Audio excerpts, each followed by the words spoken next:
Pag-alis ng peklat ng acne, mga nangungunang paggamot sa derma. Masama ang hitsura ng mga peklat ng acne at kadalasang nakakasagabal sa iyong maliwanag na hitsura, dahil pinapahiya ka nila at hindi sariwa. Gumagamit ka ng higit pang makeup para takpan sila o iwasang lumabas para maitago ang mga ito.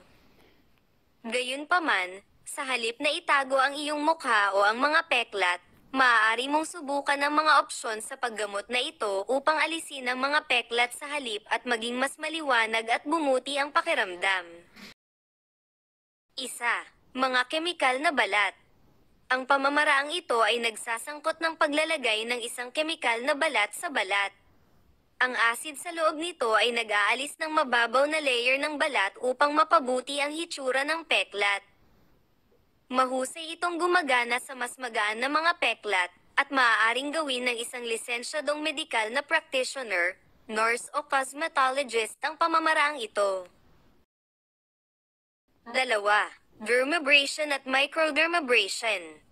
Ang pamamaraang ito ay nagsasangkot ng paggamit ng isang high-speed brush sa balat upang pakinisin ang bahagi ng peklat at gawing pantay ang bahaging iyon ng balat, upang ang peklat ay magmukhang mas magaan.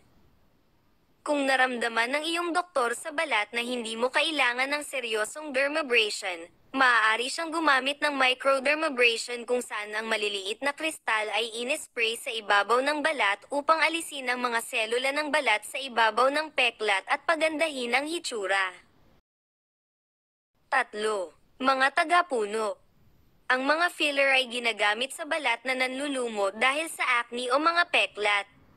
Mayroong ilang mga materyal na nagbubuklod tulad ng collagen o hyaluronic acid, na maaaring iturok sa pamamagitan ng isang iniksyon, at ito ay nagpapanatili sa balat na makinis, walang peklat at nakataas sa loob ng ilang panahon pagkatapos ay kailangang ulitin ang iniksyon.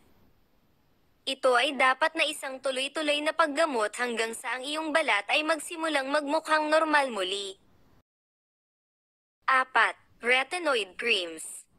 Ang mga retinoid cream ay lalong kapaki-pakinabang sa mga peklat kung matiyag ang inilapat sa loob ng mahabang panahon.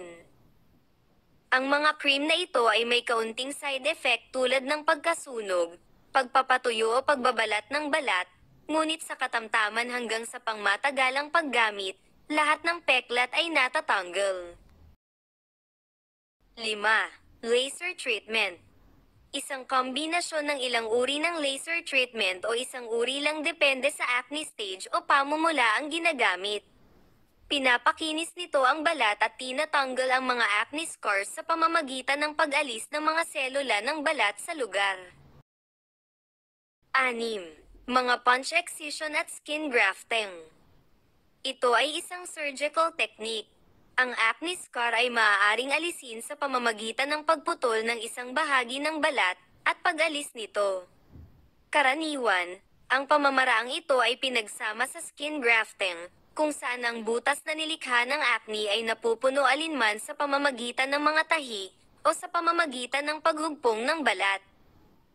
Ito talaga ang pinaka-invasive na proseso para alisin ang mga peklat at ginagawa lang kapag mayroon kang malubha, permanente at matigas na peklat na hindi mabisang maalis ng ibang mga pamamaraan. Kung nais mong talakayin ng tungkol sa anumang partikular na problema, maaari kang kumonsulta sa isang dermatologist. Disclaimer: ang nilalamang ito kasama ang payo ay nagbibigay lamang ng generic na impormasyon. Ito ay sa anumang paraan ay hindi isang kapalit para sa isang kwalipikadong medikal na opinyon. Palaging kumonsulta sa isang espesyalista o sa iyong sariling doktor para sa karagdagang impormasyon. Hindi inaangkin ng LCT ang responsibilidad para sa impormasyong ito.